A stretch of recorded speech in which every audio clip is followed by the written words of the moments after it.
Sahabat Shalom, Bapak Yahweh memberkati kita sekalian. Pada malam hari ini, Bapak Ibu Saudara sekalian, senang rasanya kita bisa kembali bersama-sama beribadah memuliakan Tuhan di tempat ini.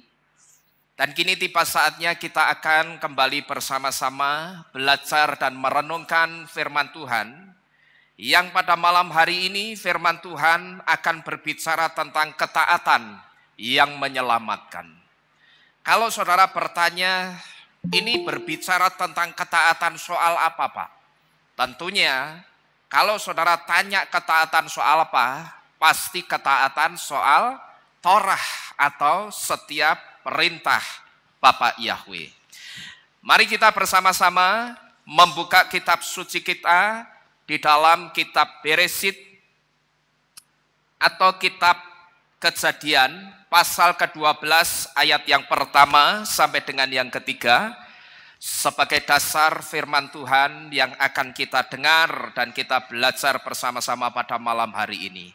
Saya berharap suara saya masih lebih keras dari suara hujannya, saudara. Ya, oke, saudara simak baik-baik. Di situ dikatakan, dan Yahweh berfirman kepada Afram, keluarlah kamu dari negerimu dan dari sanak saudaramu dan dari rumah ayahmu ke negeri yang akan aku tunjukkan kepadamu. Dan aku akan membuat engkau menjadi suatu bangsa yang besar, dan aku akan memberkati engkau dan membuat namamu masyhur dan jadilah berkat. Dan biarlah aku memberkati mereka yang memberkati engkau dan mengutuk setiap orang yang menista engkau, dan di dalam engkau semua kaum di bumi akan diberkati. Amin.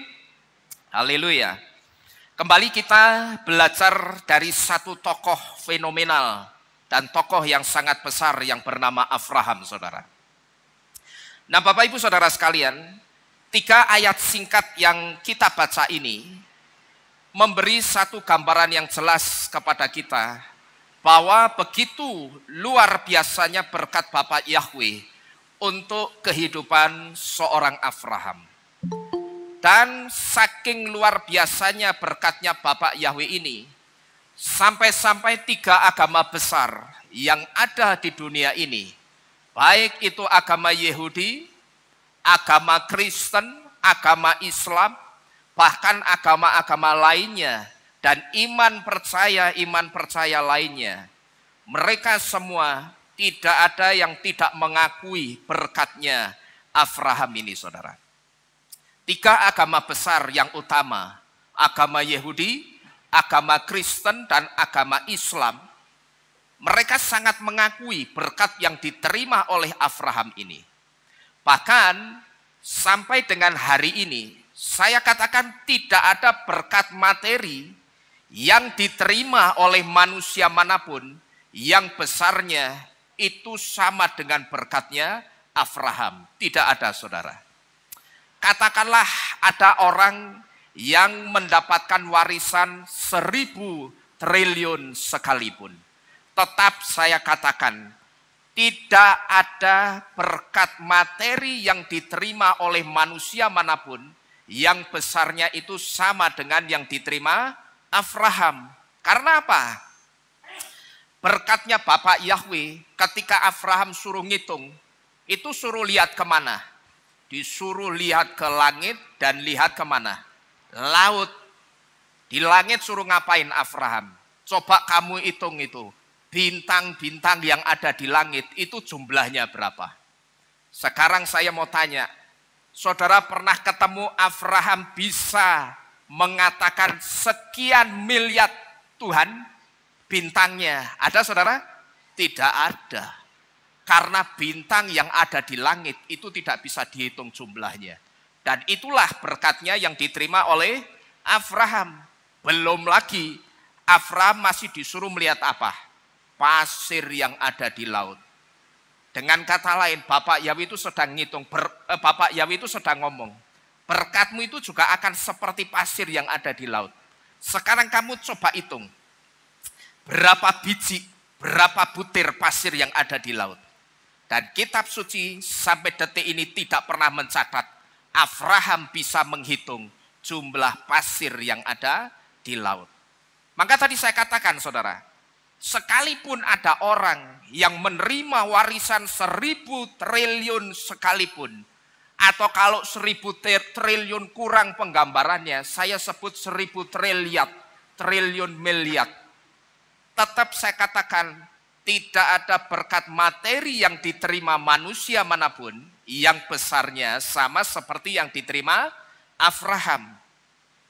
Nah, Bapak Ibu Saudara sekalian, Abraham menerima semua berkat besar ini karena Bapak Yahweh itu hanya melihat satu hal, yaitu siut atau ketaatan Abraham kepada setiap perintah Elohim. Ini kata kuncinya yang harus kita pegang baik-baik. Bahwa ketika kita sudah mendapatkan gambaran betapa besarnya berkat yang diterima Abraham saat itu, yang saking besarnya sampai tidak bisa dihitung. Rupanya berkat yang sangat besar itu datang dari satu sikap yang namanya apa saudara? Siut atau ketaatan kepada setiap mitzvot atau perintahnya Bapak Yahweh.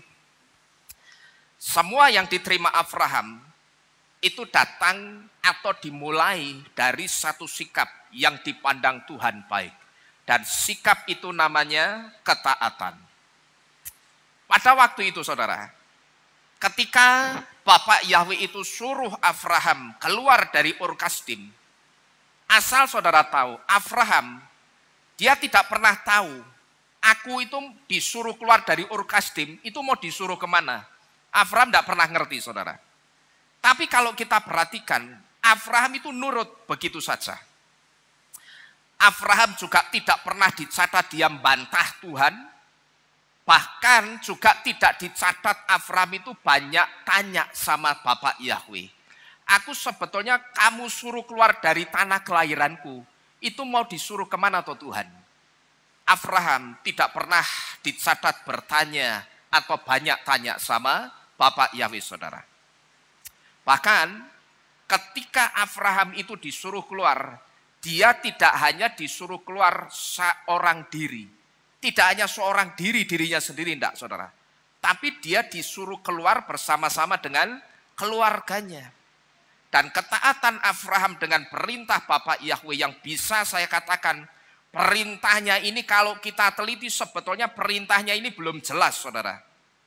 Tapi ternyata ketaatannya Abraham dengan satu perintah yang tidak jelas ini, ternyata mendatangkan satu berkat yang sangat besar di dalam kehidupannya Abraham. Dan ketika Bapak Yahweh ngomong, aku akan memberkati engkau dan engkau akan menjadi berkat. Saudara ngerti? Berkat itu betul-betul turun di dalam kehidupannya Abraham. Nah di sini Bapak Ibu Saudara sekalian, kita betul-betul bisa melihat bahwa yang namanya siut atau ketaatan itu memiliki satu power atau kekuatan yang sangat besar untuk menarik berkat Bapak Yahweh turun dalam kehidupan kita. Ini kata kunci yang kedua.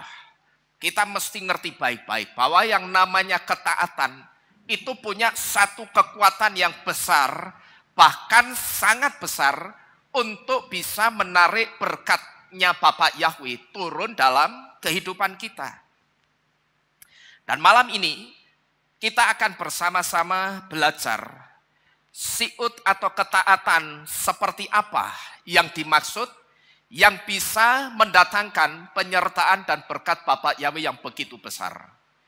Malam ini nanti saudara, kata siut akan memberitahu kita bagaimana ketaatan yang benar itu.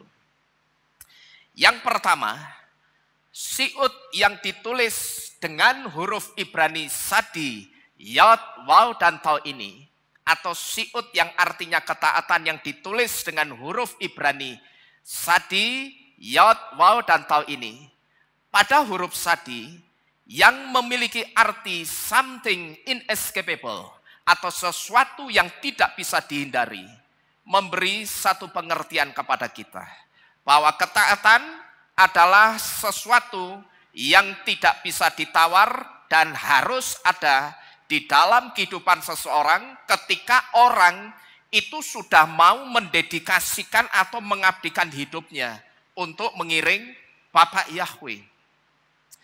Yang namanya ketaatan, kalau orang itu sudah mau mendedikasikan hidupnya untuk Tuhan, untuk Bapa Yahweh, maka yang namanya ketaatan itu tidak bisa ditawar. Dan itu harus ada mutlak, ada di dalam seseorang ketika dia mau menyerahkan hidupnya kepada Tuhan. Karena apa? Karena ketaatan itu satu di antara syarat keselamatan, Bapak Ibu Saudara sekalian. Kalau kita perhatikan kasusnya Adam dan Hawa, itu sangat jelas memberitahu kepada kita, saudara. Mereka berdua atau Adam dan Hawa itu jatuh juga dari apa? Ketidaktaatannya soal makanan. Bisa saya katakan seperti itu. Mereka berdua jatuh itu dari ketidaktaatannya. Ketika Bapak Yahweh sudah ngomong semua buah yang ada di seluruh taman ini, itu boleh kamu jamah, kamu makan. Tapi buah yang ada di pohon yang ada di tengah-tengah taman ini, dan juga buah pengetahuan yang baik dan jahat, itu jangan sekali-sekali kamu jamah, apalagi sampai kamu makan. Tapi apakah di situ Adam dan Hawa taat? Ternyata mereka berdua tidak taat. Jadi dari kasus ini, saudara, kita bisa tahu, tanpa ketaatan itu sangat mustahil orang bisa mengiring Bapak Yahweh itu sampai garis akhir kehidupannya. Saya katakan sangat mustahil dan tidak akan pernah bisa. Kalau kita perhatikan, saudara, berapa banyak orang sudah benar-benar ikut Bapak Yahweh, sudah dimeterai dalam nama Yahweh, dalam nama Yesua lewat baptisan pembaruan. Tapi tiba-tiba di tengah jalan belok ke iman yang lain. Ya, kita kan banyak melihat di tempat ini. Orang sudah benar-benar di dalam Bapak Yahweh, imannya sudah benar, akar imannya sudah baik, sudah benar, tapi tiba-tiba di tengah jalan belok ke iman yang lain. Nah, ini karena apa, saudara? Sebetulnya ini karena satu hal yang sederhana. Dia hanya kurang taat. Dan dia juga kurang tekun. Dan kalau kita perhatikan orang-orang yang seperti ini persis kalau saya perhatikan persis plek dengan kasusnya orang-orang Yahudi yang tidak mau taat dengan Torah lagi. Memang kalau kita mendengar hal ini cukup aneh. Yang namanya orang Yahudi itu pasti erat dengan yang namanya Torah. Tapi ternyata ada orang-orang Yahudi yang tidak mau taat dengan Torah lagi. Yang kemudian membelokkan imannya ketika mereka melihat cara hidupnya orang-orang Yunani. Itu kok enak ya. Hidupnya orang-orang Yunani itu kok tidak diatur sama Torah ya. Hidupnya kok rasanya tidak dikekang, tidak dihimpit sama Torah. Kalau mereka mau makan, ya makan tinggal makan begitu saja. Dan apa yang mereka makan, kayaknya mereka fine-fine aja itu. Badannya ya gemuk-gemuk, ya sehat-sehat. Badannya ya sterek-sterek, ya sehat-sehat semua. Terus pada saat mereka mau ibadah atau tidak ibadah, ya tidak ribet itu. Tidak dihoyak-hoyak ibadah. Tidak kayak aku orang Yahudi yang harus taat beribadah secara khusus, taat beribadah Sabat. Seolah-olah orang Yahudi itu melihat apa? Orang-orang Yunani ini kok enak ya. Semuanya itu bisa dilakukan semau-maunya sendiri. Pengen melakukan, pengen taat, ya tinggal melakukan. Nek pas ora kepingin ya wis tinggal ora usah dilakukan.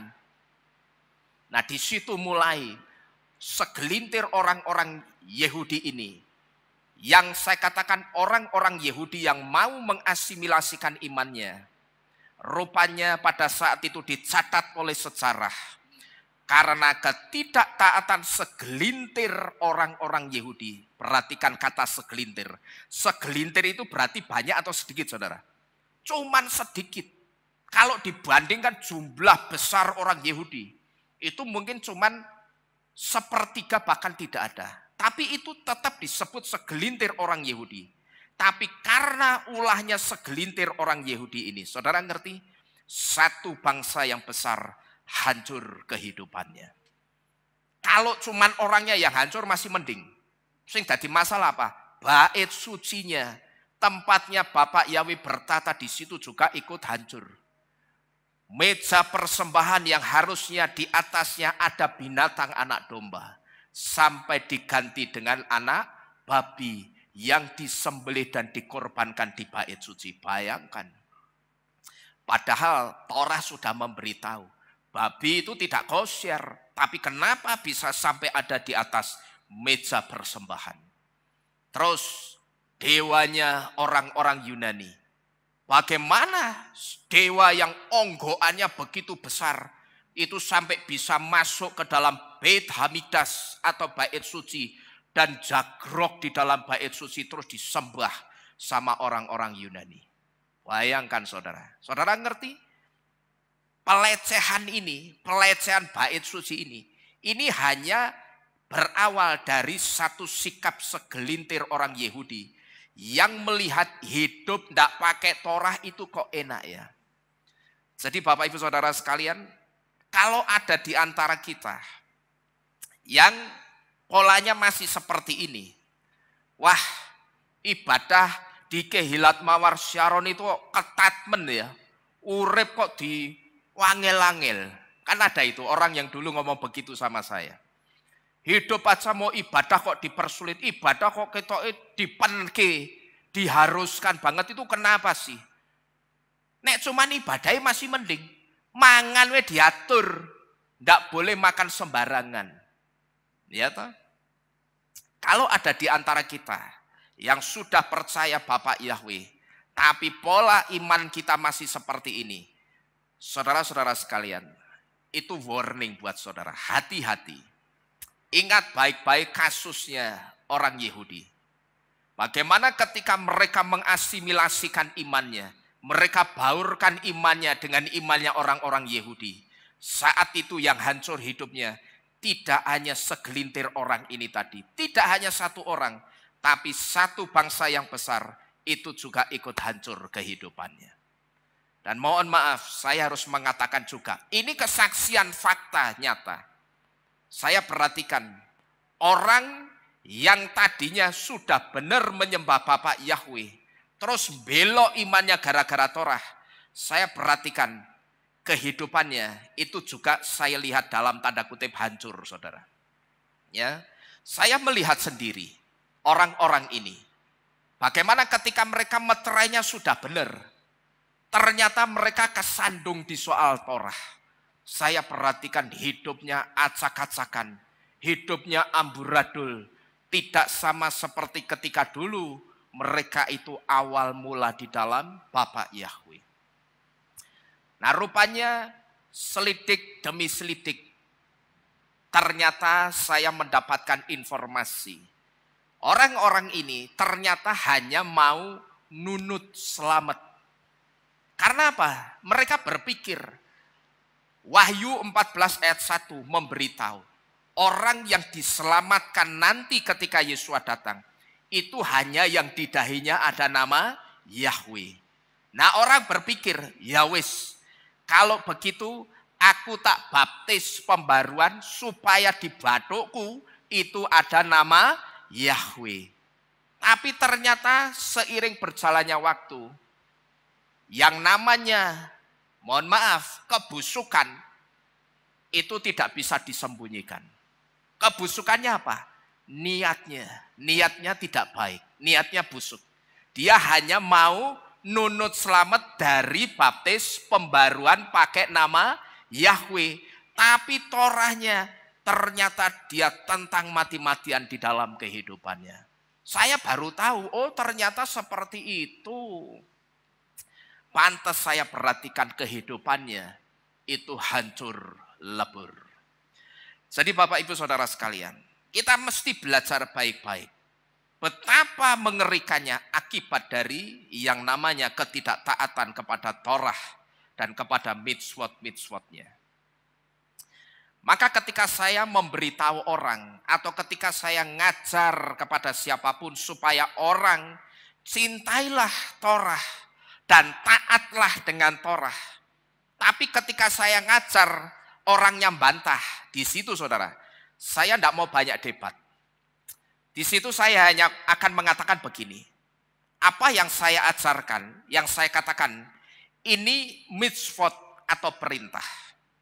Kamu lakukan ya baik, tidak kamu lakukan, ya kamu harus siap menerima akibat atau konsekuensinya.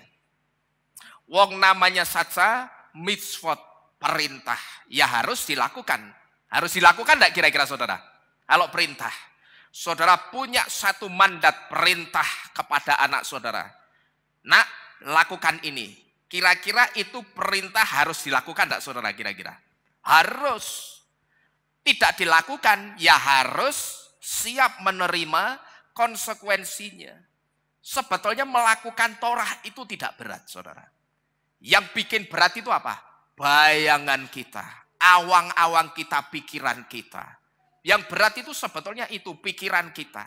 Tapi kalau sudah dijalani, dilakukan. Saya melakukan dengan bahkan tidak sadar, loh, kok aku bisa begini ya? Bisa makan makanan kosher, makanan yang dulu aku sukai yang tidak kosher, itu semuanya kok bisa tak tinggal dengan begitu saja ya, tanpa rasa pertentangan dan perbantahan.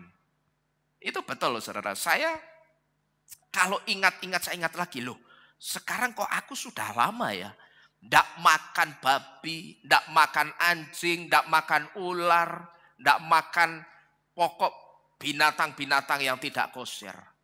Dan itu saya ingat-ingat lagi, saya coba ingat-ingat dulu pada saat saya meninggalkan mereka. Hati saya itu seperti apa? Ternyata saya ingat-ingat, saya tidak pernah menemukan sedikit pun perbantahan atau pertentangan dalam diri saya, saudara. Saya lakukan itu dengan begitu saja mengalir, sangat enak sekali. Sangat mudah sekali. Nah, orang kalau mau mencintai Torah yang benar, dia sungguh-sungguh dia dideteksi Bapak Yahweh, orang ini sungguh-sungguh mau melakukan Torah. Pasti akan dibuat mengalir begitu saja, saudara. Enak rasanya melepaskan yang tidak baik itu. Jadi namanya saja perintah, ya harus dilakukan. Kalau tidak kita lakukan, ya kita mesti siap menerima konsekuensinya. Jadi yang pertama saudara, ketaatan yang benar itu bukan menghindari perintah. Tapi ketaatan yang benar itu melakukan perintah. Karena tanpa ketaatan mustahil atau tidak mungkin orang itu bisa sampai di garis akhir dalam perlombaan imannya. Bukankah saudara dan saya sekarang ini kita sedang dalam kompetisi iman? Saudara dan saya itu sedang dalam kompetisi iman loh. Kehidupan kita itu hidup yang berkompetisi. Saudara dan saya secara khusus itu sedang kompetisi soal iman. Bagaimana kita mempertahankan iman kita di dalam Bapa Yahweh sampai garis akhir kehidupan kita. Syukur-syukur kita ikut rapture atau pengangkatan, amin. Tapi kalau kita diangkat dulu melalui pengangkatan pribadi, melalui kematian, ya puji Bapak Yahweh. Yang pasti kalau meterai saudara sudah benar nama Yahweh di dahi saudara, nama Yesua, passwordnya sudah benar, saudara dideteksi juga sebagai pelaku Torah yang baik. Sekalipun ketika melakukannya saudara tertatih-tatih. Surga, Syamayim, itu akan menerima saudara dengan sukacita kelak. Jadi saudara dan saya, sekarang ini kita itu sedang ada dalam kompetisi iman, saudara. Dan saudara boleh buktikan, tanpa ketaatan, tidak akan pernah kita itu sampai di garis akhir perlombaan iman kita. Tapi ketika kita taat dengan Torah, kita taat dengan firman, saya percaya, kita pasti akan sama-sama sampai di garis akhir perlombaan iman kita. Amin. Haleluya. Ini yang pertama. Kemudian yang kedua. Huruf Yod yang ada di dalam kata siut yang artinya ketaatan. Huruf Yod ini memiliki arti work atau bekerja. Yod juga punya arti faith atau iman. Tapi Yod itu juga punya arti ability atau kemampuan. Nah ini artinya ketaatan kepada setiap mitzvot atau perintah Elohim itu satu keharusan saudara. Cuman ada catatan di sini. Orang yang mau taat kepada setiap mitzvotnya Bapak Yahweh, dia harus mampu memberikan pasangan yang seimbang untuk ketaatannya. Dan pasangan yang seimbang untuk ketaatan itu hanya satu, cuman satu. Pasangan yang seimbang untuk ketaatan itu cuman apa ini? Iman atau keteguhan iman. Nah ini sama persis dengan konsepnya penyerahan diri. Pasangan yang seimbang untuk keniah atau penyerahan diri itu juga cuman iman, saudara-saudara sekalian. Kita di sini yang sedang belajar untuk terus berusaha taat dengan Torah. Kerinduan kita untuk taat itu tidak akan pernah berjalan mulus atau tidak akan pernah jalan selama saudara dan saya itu tidak mampu memberi pasangan yang seimbang untuk ketaatan kita. Sama seperti penyerahan diri, pasangan yang seimbang untuk ketaatan itu cuma satu. Dan dia namanya adalah iman atau keteguhan. Ketaatan saudara, itu tidak bisa berjalan bersama-sama dengan yang namanya keraguan. Ketaatan itu tidak bisa berjalan bersama-sama dengan yang namanya kekhawatiran. Tidak bisa. Ketaatan itu tidak bisa berjalan dalam satu derap langkah irama yang sama dengan yang namanya keraguan dan kekhawatiran. Karena untuk kita taat itu butuh yang namanya faith, butuh yang namanya iman atau keteguhan sikap. Tetapi memang saya menyadari ketika saudara melihat caption ini, di sini saya katakan bahwa pasangan yang seimbang untuk ketaatan itu cuman iman atau keteguhan. Mungkin ada di antara kita yang saat ini berpikir ketika melihat caption ini.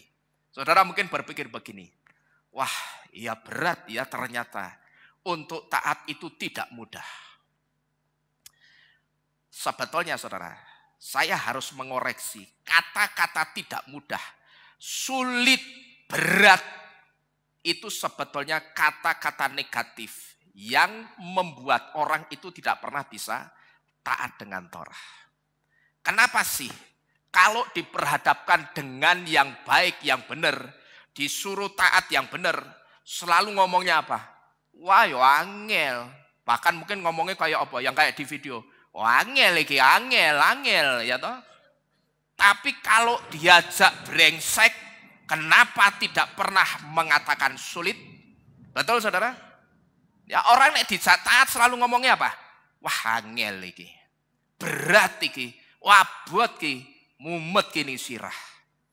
Tapi kalau diajak brengsek, diajak tidak benar, pernah mengatakan wangel iki? Tidak pernah itu saudara. Saya dulu kan bekas orang brengsek. Dan pada saat saya brengsek, tidak pernah ada kata berat, susah, angel, tidak ada. Gampang saja saya melakukan kebrengsekan saya. Tapi kenapa seringkali ketika orang disuruh taat Torah, angel, urip kok digawe angel, hidup kok dibikin susah, hidup kok disuruh, kok dikungkung sama aturan-aturan seperti itu. Wong hidup cuman sekali. Ya sudah, nek ngomongnya sama saya akan ngomong apa? Ya sudah, hiduplah sekali saja di dunia ini. Tapi kalau saudara berani taat dengan Torah, Bapak Yahweh itu tidak pernah berkata, hidup kita cuman sekali. Tapi setelah urusan kita dengan dunia ini selesai, masih ada satu kehidupan yang disebut dengan apa? Hayim Lanitzah. Apa itu Hayim Lanitzah? Hidup kekal bersama dengan Bapak Yahweh. Karena sejatinya kematian itu hanya jalan untuk pindah alam kehidupan yang baru. Gitu loh Bapak Ibu Saudara sekalian. Syukur-syukur kita lewat pengangkatan. Tapi kalau lewat kematian ya tidak usah takut. Itu cuman jalan untuk kita masuk dalam alam kehidupan yang baru yang disebut dengan Hayim Lanitsah atau kehidupan kekal. Untuk nanti saudara dan saya itu hidup bersama-sama dengan Bapak Yahweh. Maka kalau orang alasannya ngomong hidup cuman sekali kok dibikin susah. Ya hiduplah sekali saja. Karena hidup saya tidak sekali. Saya dan saudara itu akan hidup 2 kali. Di dunia ini kita hidup bersama kekuatan Roh Kudus. Nanti setelah itu Yesus datang, kita akan hidup benar-benar berdampingan dekat dengan Bapak Yahweh dan Yesus. Saudara percaya? Haleluya. Ya nanti ini janjinya Bapak Yahweh, bukan janji saya. Saya orang sedang kampanye, ya toh. Saya cuma nyomot apa yang dikatakan firman, tak comot, tak keluarkan, tak kasih tahu saudara. Ya, Bapak Yahweh sudah ngomong, sabarlah, tunggu sebentar lagi waktunya akan tiba. Kamu akan masuk dalam satu kehidupan yang kekal. Kita akan masuk dalam satu kehidupan yang kekal. Ya maka seringkali saya heran. Saya coba renung-renungkan ketika saya sedang sendiri. Saya tidak sedang melakukan apa-apa. Kenapa ya orang ketika diajak taat itu selalu nyanggah. Selalu mengatakan sulit, tidak bisa, berat dan sebagainya. Tapi kalau diajak brengsek cepet bol gitu loh. Loh kok Bapak ngerti ya? Karena saya dulu tukang begitu. Ya, saya bahkan masternya, saya gurunya, saya sampai punya anak buah loh saudara. Anak buah ini anak buah ruwet gitu loh. Anak buah sing ruwet itu saya punya. Karena saya dulu dijuluki sama teman-teman saya itu MacGyver. Karena saking pinternya saya ngakal-ngakali, saya dijuluki MacGyver. Nah saya punya anak buah yang belajar sama saya, bahkan sekarang pinter ngeluhi saya saudara. Ya saya perhatikan, wah apa jenenge kangkrenganmu iki luwih pinter saka aku saiki. Ya mereka lebih pinter jahatnya, brengseknya ketimbang saya. Dan itu betul loh saudara. Bahkan saya pernah cerita sampai ada yang bersemboyan begini. Pokok aku mau ruwet dulu, aku mau brengsek dulu, nanti setelah aku puas, aku mau naik haji. Maka begitu dia pasang fotonya sedang ada di tanah sucinya, saya komen, wes puas. Dia ngerti, karena dulu dia pernah ngomong sama saya begitu. Ini anak buah saya saudara. Ya orang ini dulu yang ngajari ruwet, yang ngajari manipulasi handphone itu ya saya. Tapi sekarang pinternya melebihi saya. Ya karena saya berhenti, maka saya bersyukur apa? Saya ditangkap Bapak Yahweh. Karena kalau saya tidak ditangkap Bapak Yahweh, ya saya mesti ngumpuli teman saya ini. Ya. Jadi Bapak Ibu Saudara sekalian, jangan gampang kita itu ngomong susah, berat, tidak bisa, sulit untuk segala sesuatu yang baik untuk kita taat dengan Torah atau dengan setiap perintahnya Bapak Yahweh. Karena sekali lagi, ketaatan itu juga tidak bisa berjalan bersama-sama dengan ucapan berat, ucapan susah, ucapan pusing, dan sebagainya. Ketaatan itu tidak bisa jalan bersama-sama dengan kata-kata ini, saudara. Tapi ketaatan itu hanya bisa berjalan dalam satu derap langkah irama yang sama dengan yang namanya apa ini? Iman atau keteguhan. Kalau ada di antara kita yang mungkin tidak terucap, kok berat ya? Ya, saya katakan mungkin rasa berat itu kita rasakan ketika kita itu mau sungguh-sungguh taat dengan firman. Tetapi satu hal, ketika saudara merasakan berat, percayalah bahwa ketika Bapak Yahweh suruh kita taat dengan Torah, itu semua juga untuk satu hal tujuannya. Apa ini? Tof untuk kebaikan kita. Untuk kebaikan saudara dan saya. Yang pasti untuk kebaikan iman saudara dan saya. Dan kebaikan itu sama seperti kebaikan yang Bapak Yahweh pikirkan juga untuk kehidupannya Abraham. Karena Bapak Yahweh memikirkan supaya hidupnya Abraham itu lebih baik, maka disuruh Abraham itu keluar dari mana? Ur Kasdim. Disuruh keluar. Dan pada waktu Abraham keluar dari Ur Kasdim, waktu itu modalnya Abraham itu tidak cuma taat, saudara, tapi dia juga modal iman. Perhatikan ini baik-baik. Modalnya Abraham pada waktu tiba-tiba disuruh Abraham, kamu keluar dari Ur Kasdim ke negeri atau tempat yang akan aku tentukan kepadamu. Modalnya saat itu tidak cuma taat. Ya Tuhan, mangkat. Oh tidak, tapi dia punya modal apa juga? Iman. Karena Abraham ini ngerti, tanpa iman, aku tidak akan pernah tahu maksudnya Bapak Yahweh suruh aku keluar dari tanah kelahiranku Ur Kasdim itu apa. Kalau aku tidak pakai iman, aku tidak akan pernah ngerti. Dan tanpa iman, saudara, tidak mungkin Abraham itu bisa melakukan perintah Bapak Yahweh keluar dari tanah kelahirannya. Karena secara apa, saudara? Di Ur Kasdim, Abraham itu sudah nyaman. Kesehariannya dia ada di sana. Dia sudah ngerti orang-orangnya Ur Kasdim itu siapa saja. Dia sudah ngerti medannya Ur Kasdim itu kayak apa. Dan kesehariannya orang, aktivitasnya di sana apa saja Abraham sudah ngerti. Sudah terbiasa. Yang saya sebut dia ada di zona nyamannya Abraham. Tapi kalau di tempat yang baru, yang belum dia ketahui sama sekali seperti apa tempatnya, medannya, dan orang-orangnya yang ada di sana itu kayak apa. Abraham, dia tidak pernah tahu, saudara, nanti kehidupannya di sana akan seperti apa, keluarganya itu mau dibawa kemana, Abraham tidak pernah tahu. Maka tadi saya katakan apa? Secara Abraham itu sudah nyaman di Ur Kasdim. Maka kalau perintahnya Bapak Yahweh itu tidak dikerjakan dengan ketaatan dan iman, saya yakin tidak akan jalan, saudara. Nah, kalau kita perhatikan ketika Bapak Yahweh itu suruh Abraham keluar dari Ur Kasdim, waktu itu Bapak Yahweh itu cuma ngomong dengan satu kata singkat. Apa itu? Leha. Yang artinya apa? Go forth for yourself. Yang artinya keluarlah atau pergilah untuk dirimu. Ini bisa saudara lihat di dalam kitab Beresit atau Kejadian 12 ayat yang pertama. Maka kalau tadi saya katakan apa? Kalau ini tidak dikerjakan perintahnya pergi dari Ur Kasdim, tidak dikerjakan dengan iman dan ketaatan, Abraham tidak akan jalan, saudara. Karena apa? Bapak Yahweh ngomongnya cuma singkat. Lungono. Ning lungono itu pakai bahasa Ibrani apa ini?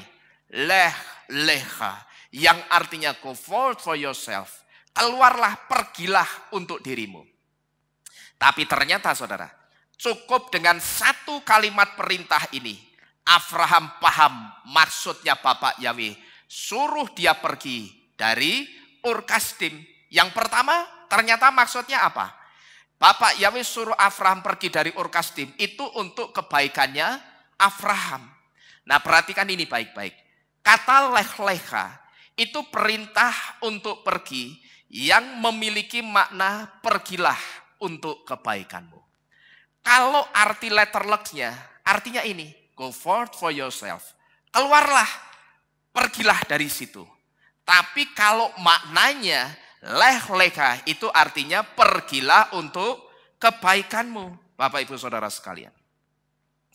Perintah leha ini kalau sampai tidak ditangkap Abraham dengan imannya, Abraham itu tidak akan pernah tahu maksudnya Bapak Yahweh. Ngertinya paling apa? Disuruh pergi ya wis pergi. Kan sing nyuruh Tuhan. Nek sing nyuruh Tuhan ya kita jangan melawan. Paling ngertinya atau pengertiannya akan berhenti sampai di situ. Tapi saat itu imannya Abraham menangkap dengan baik pesan ini. Aku disuruh pergi bersama-sama dengan keluargaku. Itu untuk kebaikanku dan kebaikan keluargaku. Nah, ini maksud Tuhan yang pertama, saudara. Yang diberikan kepada Abraham ketika dia disuruh pergi keluar dari tanah kelahirannya, Ur Kasdim. Yaitu Bapak Yahweh punya maksud yang baik untuk Abraham. Memang maksud baiknya apa sih? Bapak Yahweh suruh Abraham keluar dari Ur Kasdim Karena di Ur Kasdim, Abraham itu hidup berdampingan dengan orang-orang yang okultisme. Dia hidup dengan orang-orang yang okultisme, dia hidup dengan orang-orang yang sinkritisme, pokok dia hidup dengan orang yang kental dengan penyembahan berhala. Bahkan jangankan dengan orang-orang yang di sekelilingnya. Bapaknya sendiri yang namanya Terah, itu juga seorang okul, juga seorang penyembah berhala. Bahkan Terah itu tidak hanya menyembah satu Tuhan dan satu dewa. Tapi Terah itu menyembah banyak Tuhan dan banyak dewa. Dan Ur Kasdim tidak kebetulan artinya adalah the light of demons. Apa itu artinya? Cahaya setan. Itu loh. Inilah yang disebut dengan kebaikan yang Bapak Yahweh, atau kebaikan Bapak Yahweh yang tersembunyi di balik perintahnya suruh pergi Abraham keluar dari Ur Kasdim. Karena ternyata di Ur Kasdim itu Abraham hidup berdampingan dengan orang-orang yang nyembah berhala. Bahkan bapaknya sendiri yang namanya Terah itu juga seorang okultisme.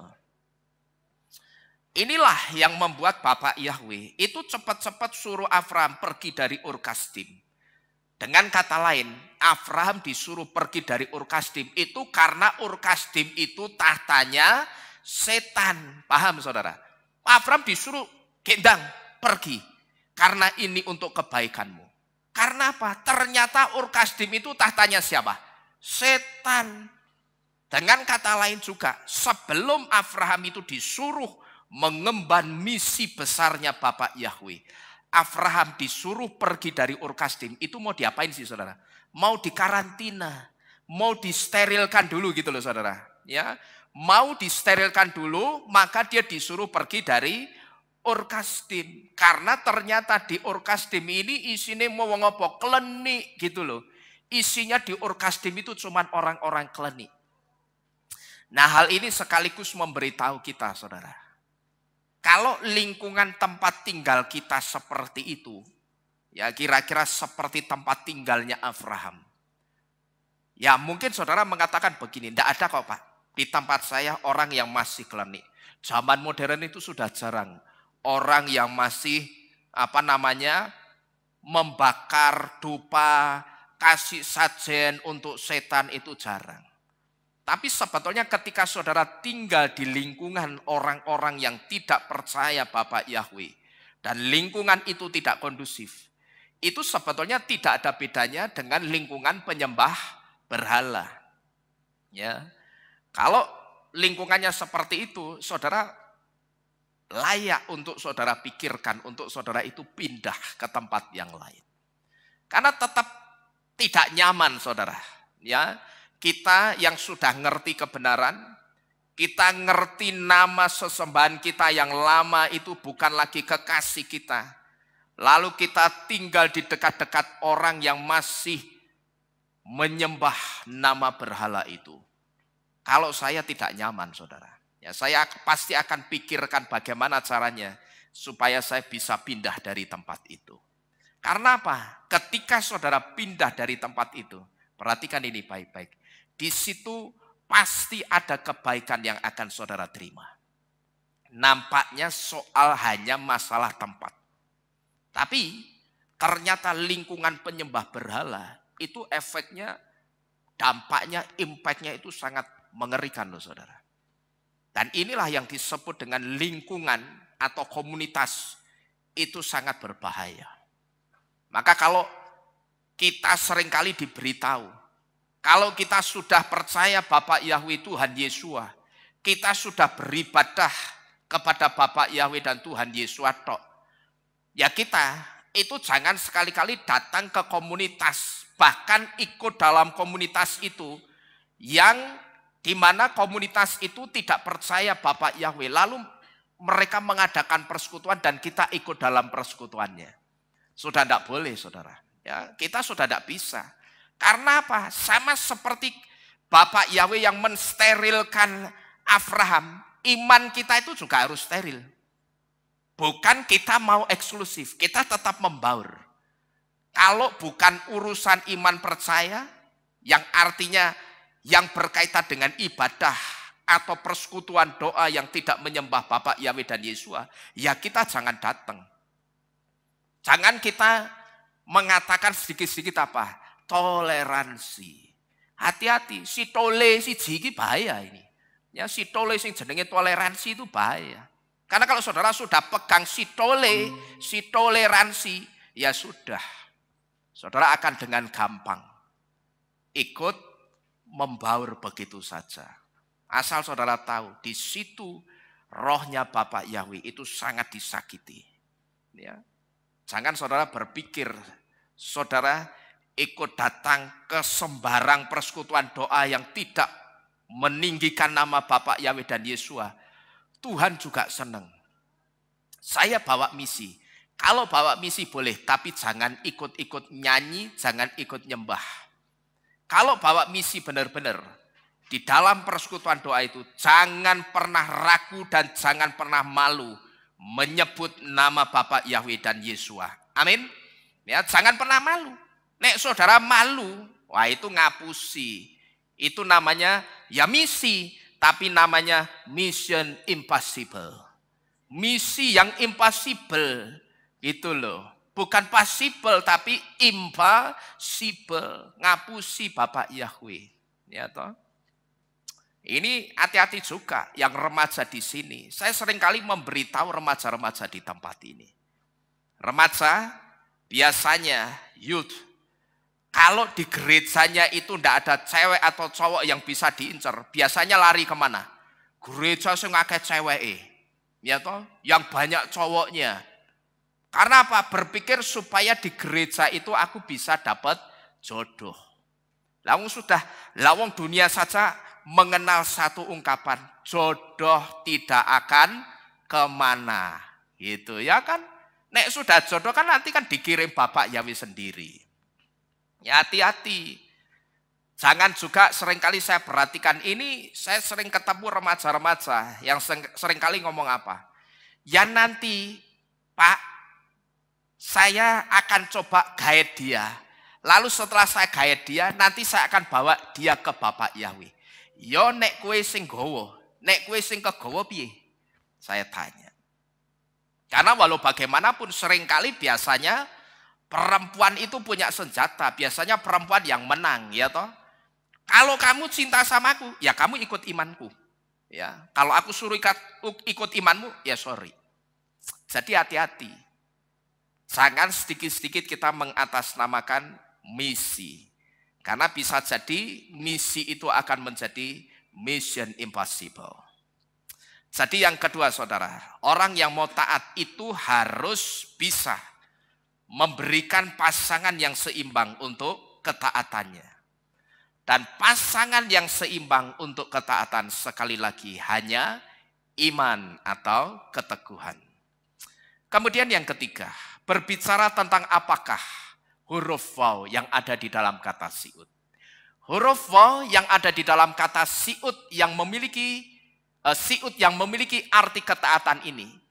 Huruf waw memiliki arti suffer atau menderita. Dan menderita di sini berbicara tentang pengorbanan.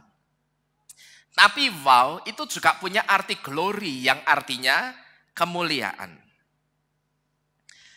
Nah seringkali Bapak Ibu Saudara sekalian, ketika saya menjumpai dan saya memberitahu orang-orang yang hidupnya sedang dalam satu pergumulan, saya selalu mengatakan satu hal yang sama. Saya seringkali mengatakan apa? Bahwa pergumulan yang sedang kita hidupi atau kita jalani ini sebetulnya cara Tuhan membentuk atau memproses kita supaya kehidupan kita itu jauh lebih berkilau lagi. Dengan kata lain, kita itu sedang dipoles sama Bapak Yahweh. Dulu saudara, ketika kita lahir baru di dalam Bapak Yahweh, begitu kita mengenal nama Yahweh, kita mengenal nama Yesua, kita dibaptis pembaruan yang saya sebut, begitu kita dibaptis pembaruan dengan istilah kita lahir baru di dalam Bapak Yahweh. Saya ibaratkan kehidupan dan iman kita pada saat itu seperti bongkahan berlian mentah yang baru ditemukan dari dalam tanah, saudara. Dan memang saya katakan berlian mentah yang baru diambil dari dalam tanah, sekalipun dia mentah, itu memang berlian itu tetap ada nilainya atau ada apanya? Harganya. Kalau dijual laku enggak? Sekalipun berlian itu mentah masih bongkahan. Laku. Ada nilainya? Ada. Bukan hanya harga, price, tapi juga ada value-nya, ada nilainya. Tapi nilai atau harganya tentunya tidak sefantastis ketika berlian itu sudah selesai dipoles. Betul, saudara? Pada saat masih ditemukan dari dalam tanah, dijual ke orang laku enggak kira-kira? Laku. Kalau itu betul-betul berlian, laku. Kenapa berlian ini diburu orang? Karena ini mineral yang sangat berharga. Bahkan mungkin ini mineral sekarang ini yang paling berharga. Kalau tidak salah hari Rison kemarin saya memberitahu. Kenapa berlian itu sangat diburu dan sangat laku. Satu di antaranya. Karena berlian itu satu-satunya mineral yang punya skala kekerasan paling tinggi. Berapa moh kemarin? 10 moh. Kalau kaca itu cuma 5,5 moh kekerasannya. Maka ketika kaca itu digaret pakai berlian, ya kacanya akan otomatis membelah jadi 2. Maka berlian itu banyak diburu orang. Sekalipun masih ditemukan dalam keadaan mentah, dijual itu laku, masih kotor, masih bureng, laku, saudara. Bahkan kan banyak orang yang bikin berlian tiruan, nemune akeh, ya toh, terus dipoles bagaimana caranya supaya mirip kayak berlian. Nah, terus dipakai, ini gini kayak Hotman tuh ya. Nah, padahal ini apa? Parkinson. Dipakai, ya toh, dipamer-pamerkan. Banyak orang yang memburu berlian. Bahkan saya pernah nonton satu film, di mana di film itu diceritakan tempat pembuatan film itu di tambang berlian yang ada di Afrika. Karena memang konon katanya berlian terbaik kelas dunia itu berasal dari Afrika.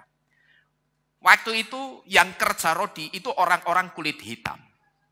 Pada saat buruh-buruhnya ini disuruh cari berlian di tengah kubangan air yang kotor dan lumpur. Saya melihat di film itu buruhnya itu nemu berlian yang sangat langka ceritanya. Warnanya berlian yang warnanya merah muda. Begitu dia lihat, dia garuk-garuk tanah, dia ketemu loh kok berlian yang merah muda ini. Ini langka dan harganya sangat tinggi sekali. Sampai-sampai buruhnya ini apa? Yang kerja rodi ini. Dia sembunyikan berlian itu di antara sela-sela jarinya, jempol sama jari sebelah jempolnya pendengaran ini. Ya pokok diumpatke di situ ya, dikempit begitu. Terus dia pengen ini harus jadi milikku. Enak saja, aku yang kerja garuk-garuk lemah, terus berliannya dimakan sama yang berkuasa ini. Terus caranya bagaimana? Dia pamit, mau beol. Dia ngomong sama tentara yang jaga bawa senjata lengkap. Terus dia ngomong, saya mau beol. Beol saja dijaga, saudara. Silakan sana jalan beol. Di belakangnya diikuti pakai senjata.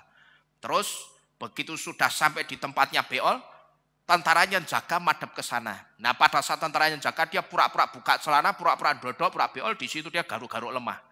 Garuk-garuk tanah, terus berliannya itu disimpan di situ. Berlian mentah.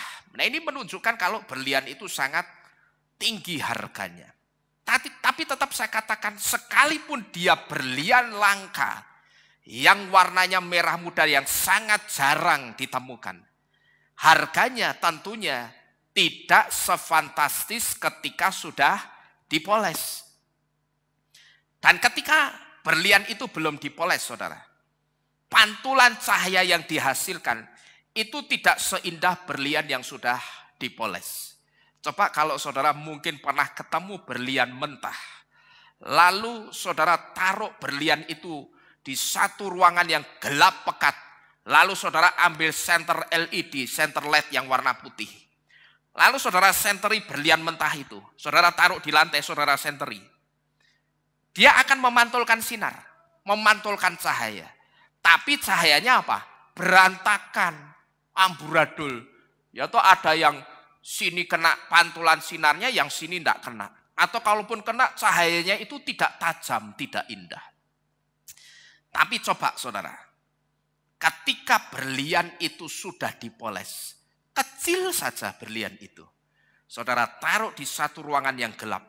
Saudara matikan lampu-lampunya, pekat, mati, ruangannya pekat, lampunya mati. Saudara senteri berlian yang kecil saja. Saudara ngerti? Ruangan itu akan dipenuhi dengan sinar yang sangat indah. Atau berliannya saudara taruh di atas senter, di atas lampu. Saudara setting bagaimana caranya. Ini misalkan cepuk bawahnya lampu, atasnya saudara taruh berlian itu.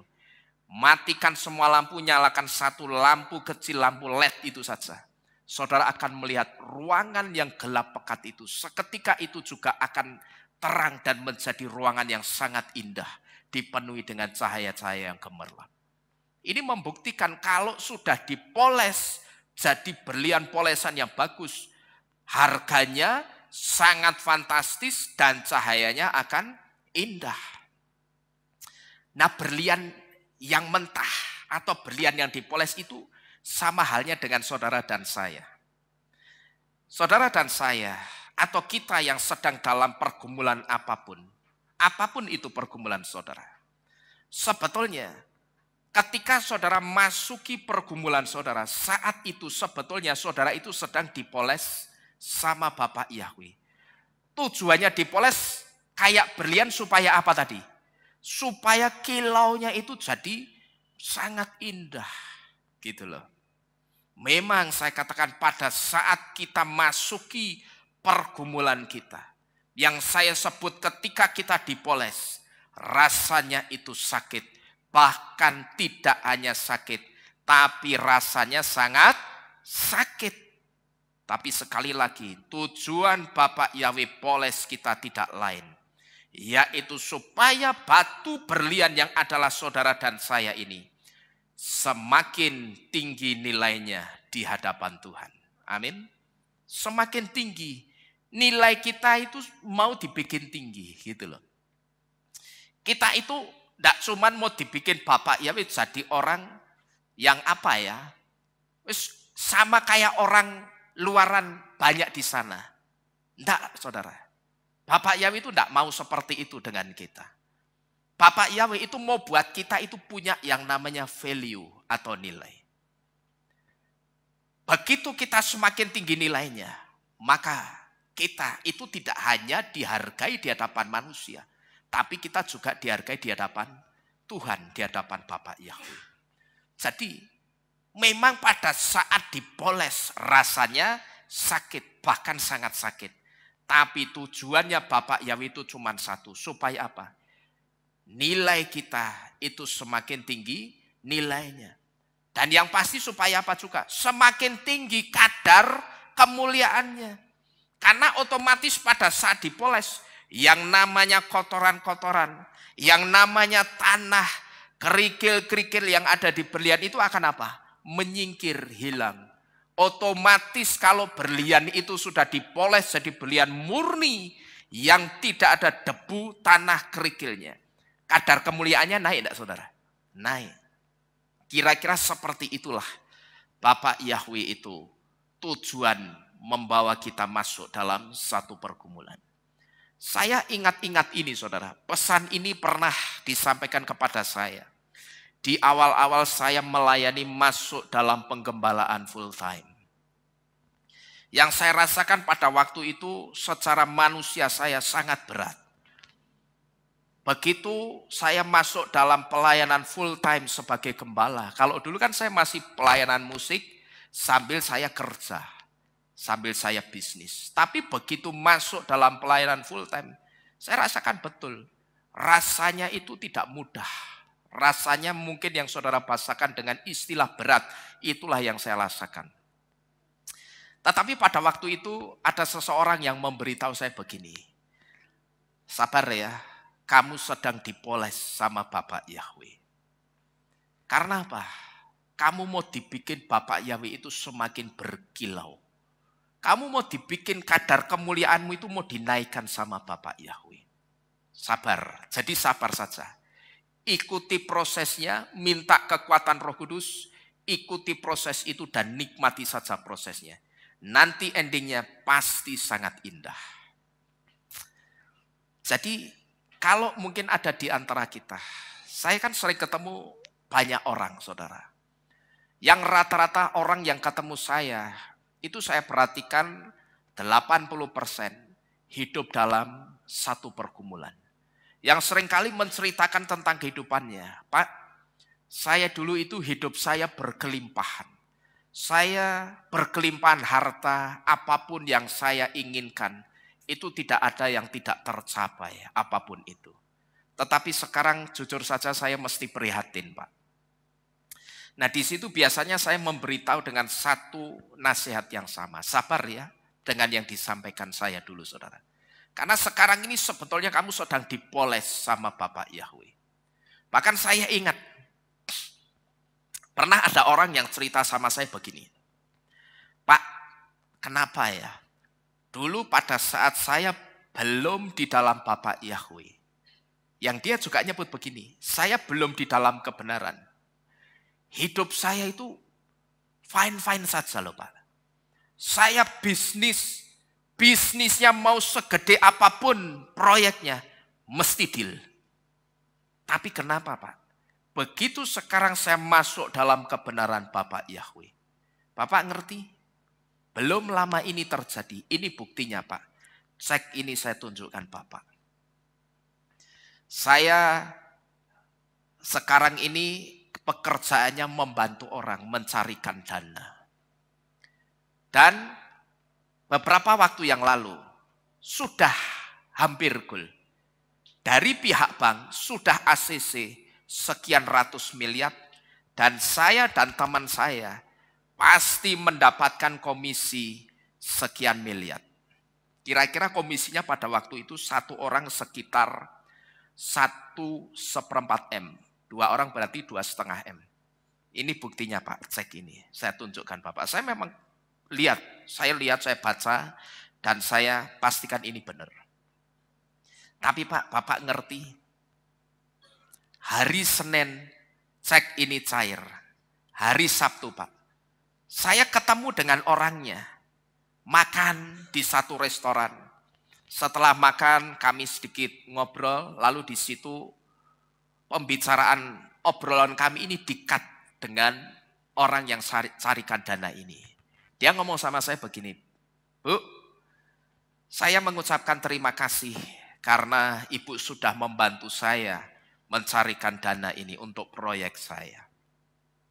Kalau tidak salah proyeknya pada waktu itu mau bikin pemakaman eksklusif seperti Mount Carmel, cuman di satu daerah yang di luar Jawa, saudara. Nah, karena sudah berhasil Bu, seperti janji saya, Ibu akan mendapatkan sekian persen dengan rekannya.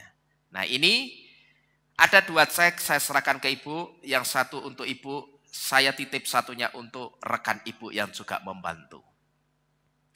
Sudah ya Bu, saya pamit, saya pulang ke daerah saya.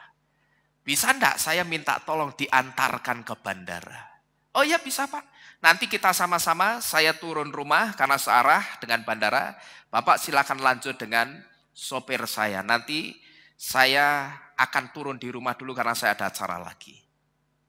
Begitu perjalanan ke bandara sudah menurunkan ibu ini di rumahnya. Lalu orang itu dilanjut jalan ke bandara. Orang ini ditemani sopirnya, saudara. Sopirnya ibu ini ngomong, Mas, ini ke bandara masih jauh atau sudah dekat? Ya kira-kira masih setengah jam lagi Pak. Oh ya sudah kalau begitu saya tak tidur dulu ya. Saya tak istirahat dulu. Nanti kalau sudah dekat tolong saya dibangunkan. Oke Pak silakan istirahat dulu. Begitu sudah mendekati bandara. Orang ini coba dibangunkan. Sempat dia dengar orang ini ngorok saudara. Sopirnya ini. Coba dibangunkan enggak bangun. Oh mungkin ini tidurnya terlalu pules. Ya sudahlah nanti begitu sudah sampai bandara benar tak oprak-oprak tak bangunkan. Tapi ternyata begitu sampai bandara dibangunkan, orang itu tidak bangun. Dan sampai hari ini tidak bangun, saudara. Alias meninggal. Lalu ibu itu ngomong sama saya begini. Kenapa ya Pak? Kok sekarang begitu saya di dalam kebenaran, di dalam Bapak Yahweh. Senin itu cair, Sabtu wonge mati Pak. Kendang 1/4 M. Lari. Kenapa ya Pak? Ya di situ saya memberitahu. Ya ibu sedang masuk dalam prosesnya Bapak Yahweh. Dan saya sering melihat memang rata-rata 95% orang lebih yang masuk di dalam iman di dalam Bapak Yahweh. Hidupnya itu mengalami proses saudara. Saya perhatikan itu. Kita itu dulu di sini. Ya ini kalau dari dulu ya. Dulu sampai dikenal, papa saya itu dikenal sebagai apa? Pendeta pemulung. Pendeta tunawisma. Pendeta anak jalanan. Ya, yang orang sebut dengan orang sekeng-sekeng itu.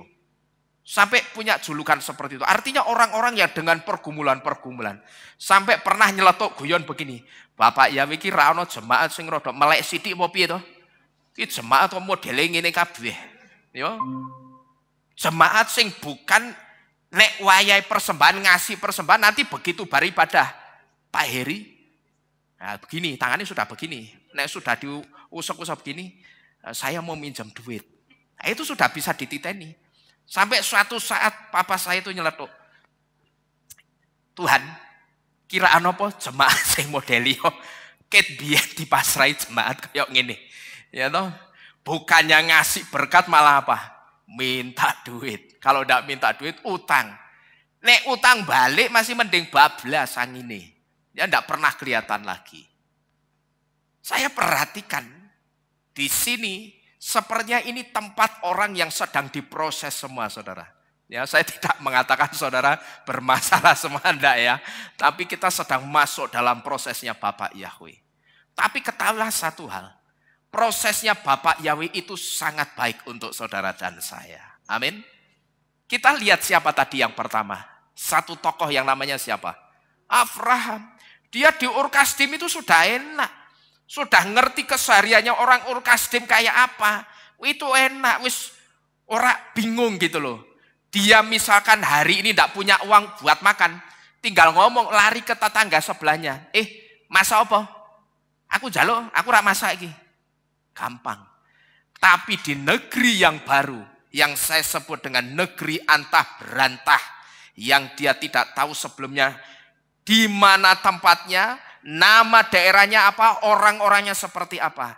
Abraham harus menghidupi negeri yang model beginian, saudara. Tapi pernah kitab suci mencatat Abraham, sik Bapak Yahweh, nggone kaya apa sik? Nek nggone mewah, ya oke. Tapi kalau tempatnya, apa jenenge prihatin, ya nanti dulu. Ayo. Berapa banyak di antara kita yang seringkali seperti itu, saudara. Tetapi percayalah bahwa tidak ada prosesnya Bapak Yahweh yang tidak baik. Tapi prosesnya Bapak Yahweh itu selalu baik. Bapak Yahweh itu mau bikin kita apa? Semakin berkilau. Karena saudara dan saya itu disebut apa? Berlian. Cuman sekarang kita itu masih mentah.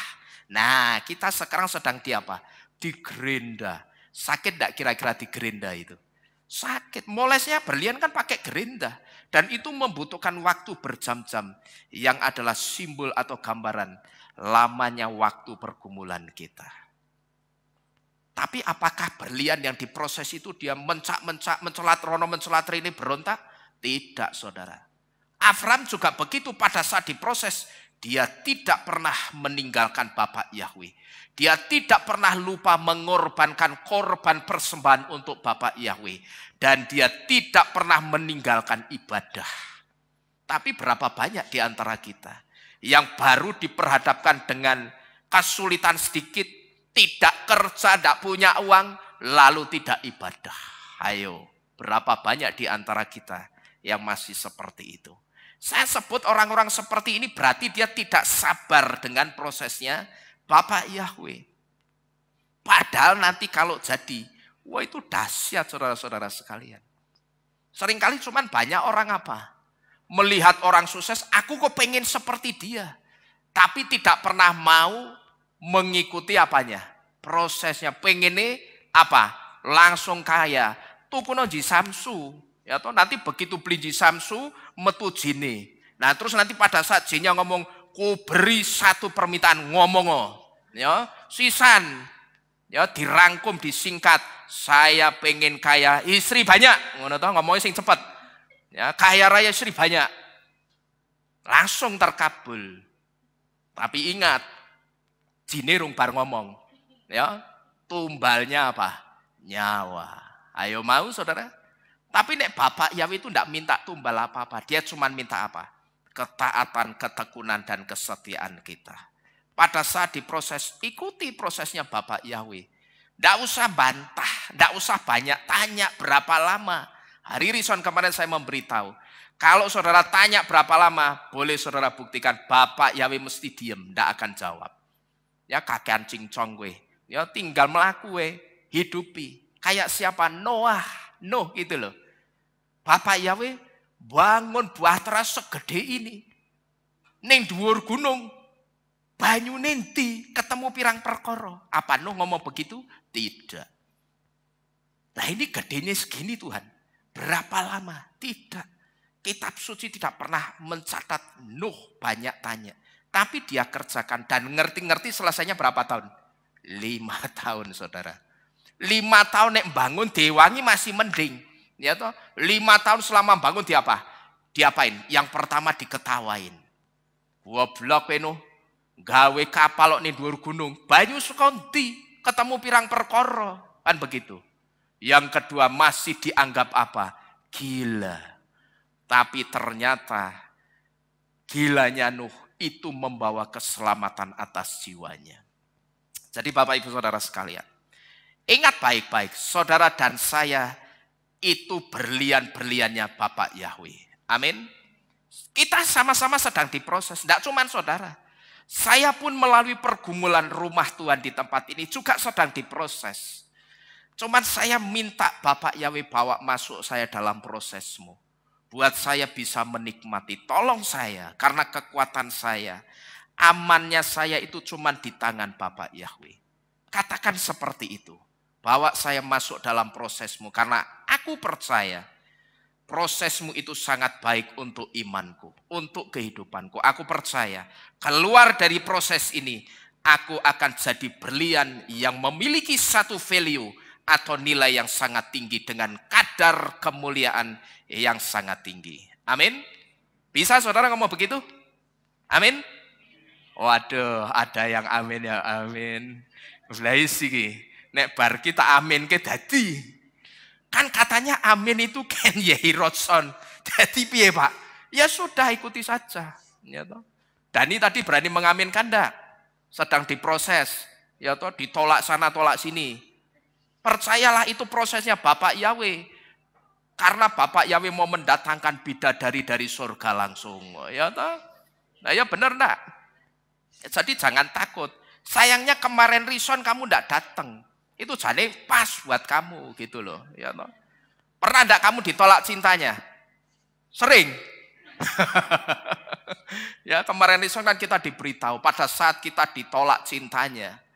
Itu jangan apa? Kita itu terus bahkan sampai ada yang diludahin kan saudara. Ya, nek saya ngajari idune dienggo raup sisan. Ya. Jangan ngamuk. Justru pada saat itu alam dukun saja ngerti cara-cara supranatural menarik membuat orang yang ludahin itu jadi terkintil-kintil dengan orang yang diludahin. Ya toh? Ya, jadi Bapak Ibu Saudara sekalian, masing-masing kita yang ada di tempat ini punya prosesnya masing-masing. Saya tidak tahu saudara sedang diproses dalam hal apa.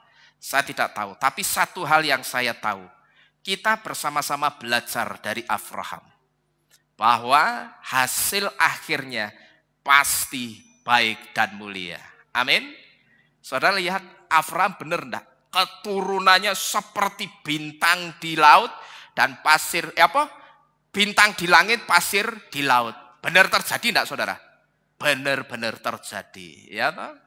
Jadi lihatlah Abraham pada saat saudara itu diproses, saudara ngeluh, lihat Abraham. Percayalah, hal yang sama itu pasti terjadi dalam kehidupan kita. Nah Bapak Ibu Saudara sekalian, dua arti huruf waw ini sedang memberitahu kita bahwa ketaatan kita dengan setiap perintah Elohim memang membutuhkan yang namanya suffer atau pengorbanan. Yang secara fisik manusia, kalau itu dirasa-rasakan nyaman enggak kira-kira? Enggak nyaman saudara. Tapi pengorbanan untuk sebuah ketaatan, suatu hari kelak pasti mengantarkan saudara dan saya sampai kepada kemuliaan Bapa Yahweh. Amin. Mesti dunia saja itu mengenal satu ungkapan apa? Usaha tidak pernah atau tidak akan mengkhianati hasil. Betul saudara? Usaha untuk taat, orang yang kerja keras mesti menuai hasilnya enggak kira-kira? Pasti. Ya kan? Maka pengorbanan untuk sebuah ketaatan suatu hari kelak itu pasti mengantarkan kita sampai kepada kemuliaannya Bapak Yahweh. Cuman kemuliaan yang kapan yang dimaksud? Kapan kemuliaan itu? Yaitu pada saat kita berjumpa dengan Yesua di awan-awan kemuliaannya. Inilah goal kita yang harus kita capai. Ini goal kita yang terakhir saudara, yang mesti kita capai dan kita perjuangkan. Kita taat sekarang dengan tertatih-tatih kita belajar melakukan Torah. Jatuh bangun kadang bisa kadang tidak, jangan nyerah. Ya, jangan berhenti di tengah jalan, wah angel. Ya begitu makan kosher, delok sebelah mancumi-cumi lombok ijo enak ketoke. Wis sithik wis, ya sithik ora apa-apa bar ki doa minta ampun gundulmu kuwi. Ya. Taat dulu. Justru ujiannya yang seperti itu. Beratnya itu di situ. Pada saat kita melihat yang kita sukai, kita kemecer kepingin, nah di situ ujian ketaatannya itu di situ saudara. Tapi ketika saudara bisa taat, percayalah seperti yang sebelumnya ini. Pengorbanan saudara untuk taat menahan mulut saudara, menahan keinginan saudara. Ketaatan kita itu suatu saat pasti mengantarkan kita pada kemuliaannya Bapa Yahweh. Kapan? Pada saat kita berjumpa dengan Yesua di awan-awan kemuliaannya. Ini artinya ketaatan itu membawa keselamatan. Saudara taat, saudara mesti selamat. Berarti kalau tidak taat, selamat tidak kira-kira? Ya tidak selamat. Nah, sing jenenge selamat ya dong tentu selamat, ya kan? Malah sing jenenge ribut selamat. Nah, bingung tak? Jadi inilah yang dimaksud dengan ketaatan yang menyelamatkan, yang menjadi tema firman Tuhan pada malam hari ini. Kemudian yang berikutnya huruf waw, huruf tau. Huruf tau yang ada di dalam kata siut yang artinya ketaatan ini memiliki arti mark atau tanda, sama seperti huruf tet. Tet itu juga punya arti mark juga. Nah ini artinya ketaatan kepada setiap mitzvot atau perintah Elohim itu harus jadi tanda bagi orang percaya. Maka tadi di depan kita diberitahu apa? Ketaatan atau huruf sadi itu punya arti apa? Something inescapable. Atau sesuatu yang tidak bisa kita hindari. Karena apa? Ini satu tanda yang harus ada kalau orang itu ngaku dia sebagai orang percaya Bapa Yahweh. Paham saudara? Saudara ngaku orang percaya Bapa Yahweh, saudara tidak pernah taat Torah, bohong. Maka saya pernah memberitahu, buatlah satu pertanyaan untuk diri kita sendiri. Setelah kita menerima meterai baptisan nama Yahweh dan Yesua, kemudian kita jalani iman di dalam Bapa Yahweh dan Yesua. Pada saat saudara menjalani, buatlah satu pertanyaan apa? Aku ini pengagung Yahweh atau pengagung nama Yahweh? Sama enggak kira-kira? Tidak sama. Pengagung Yahweh sejati, yang sejati, ada atau dia punya ciri-ciri yang tidak bisa dicolong. Apa itu? Dia akan mencintai Torah. Setelah mencintai, dia akan melakukan Torah. Itu ciri-ciri yang tidak bisa dicolong. Tapi kalau orang yang disebut pengagung nama Yahweh, orang itu dia merasa tidak punya kebutuhan untuk melakukan Torah. Nah, ini orang-orang yang sebetulnya bukan pengagung Yahweh, tapi cuman pengagung nama Yahweh. Dia hanya mengagumi namanya, tapi tidak mengagumi, masuk lebih dalam mengagumi pribadi yang punya nama itu. Ya percuma. Apakah orang yang seperti ini nantinya akan diselamatkan? Tentu saja tidak, saudara. Karena Yesua itu sudah memberitahu apa? Bukan orang yang teriak-teriak gembar-gembor Tuhan, Tuhan. Bukan orang yang teriak gembar-gembor siapa? Yahweh, Yahweh, Yesua, Yesua yang akan masuk dalam kerajaan surga. Tapi orang yang melakukan kehendak Bapakku yang ada di Syamayim. Dan kita sudah diberitahu. Kehendaknya Bapak Yahweh ternyata ketahuan dari akar Ibrani, dari pola Ibrani. Kehendaknya Bapak Yahweh itu tidak lain adalah Torah. Kalau saudara mengerti, pengen ngerti, lah terus kehendaknya Bapak Yahweh yang harus kita lakukan itu apa? Ya lihat saja Torah itu suruh kita apa? Satu di antaranya atau beberapa di antaranya kita disuruh ngapain? Ibadah Sabat. Yang kedua kita disuruh makan kosher. Kita disuruh merayakan 7 hari raya. Dan sebagainya, semua yang ada di dalam Torah. Kalau orang tidak pakai pola Ibrani, mencari kehendaknya Bapak Yahweh, ngerti ini ya mengapa? Kita itu hidup ya harus saling baik dengan orang lain. Saling tolong menolong, saling mengasihi satu dengan yang lainnya.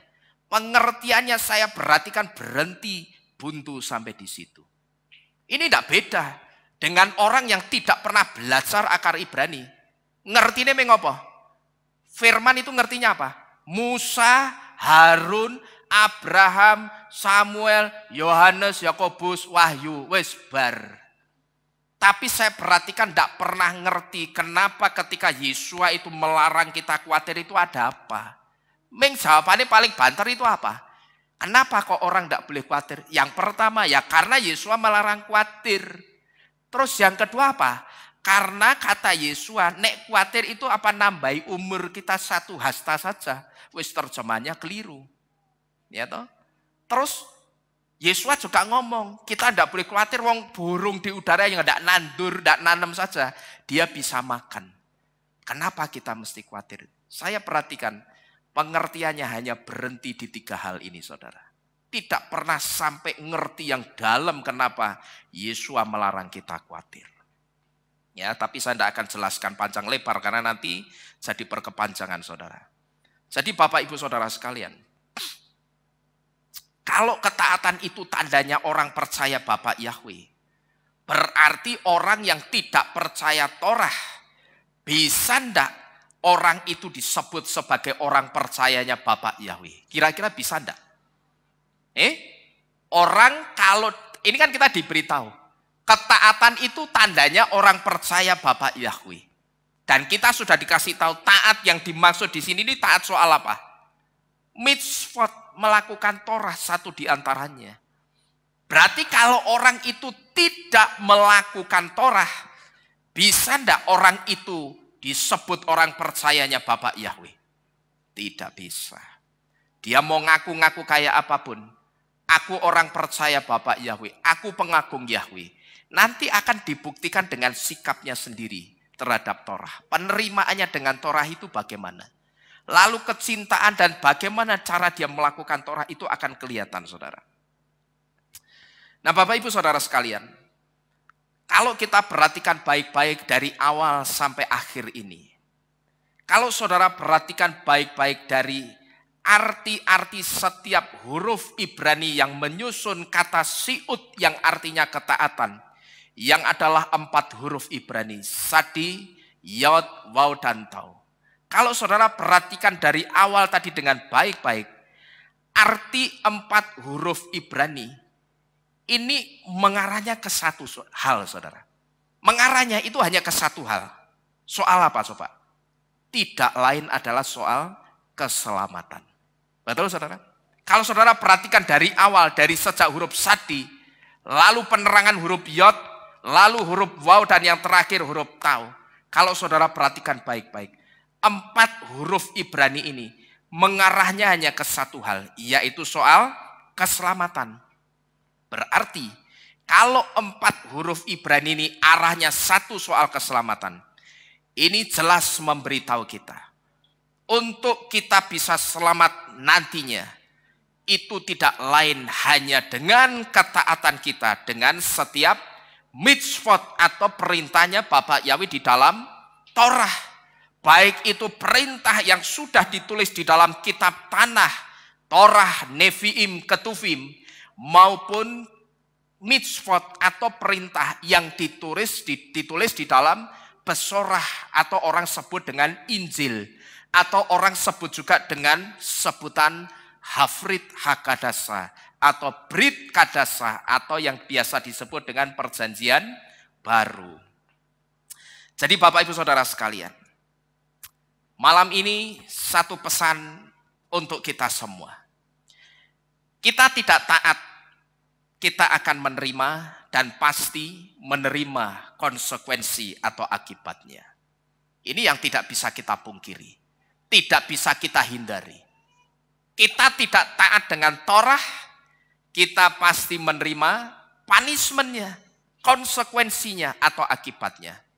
Tapi ketika kita taat, saudara, saya ajak kita buktikan sama-sama ya. Ketika saudara dan saya bisa taat dengan Torah, lakukan saja dulu ketaatan yang bisa saudara lakukan. Torah suruh kita apa? Lakukan itu, sekalipun saudara tertatih-tatih, lakukan saja. Saudara jatuh bangun melakukannya, lakukan saja, jangan menyerah. Jangan berhenti di tengah jalan, jangan belok ke iman yang lain. Saudara lakukan saja dalam pergumulan saudara ini. Saya ajak saudara membuktikan bersama-sama dengan saya bahwa ketika saudara dan saya itu bisa taat, kita pasti sampai di finish kita yang terakhir, yaitu keselamatannya Bapak Yahweh. Amin.